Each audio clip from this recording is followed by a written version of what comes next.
तरापट्टि थियो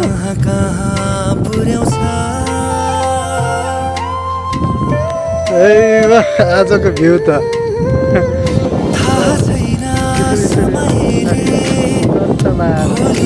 डाँडाको माथिबाट ओहो यहाँबाट पो सही देख्दो रहेछ त नि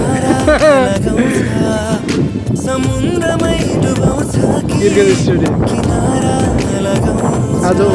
नेपालको गेम हुँदैछ लिग 2 वर्ल्ड कप छनौट लिग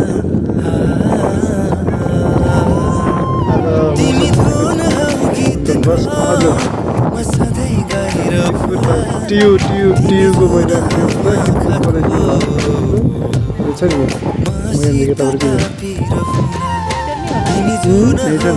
तपाईँको तलपट्टि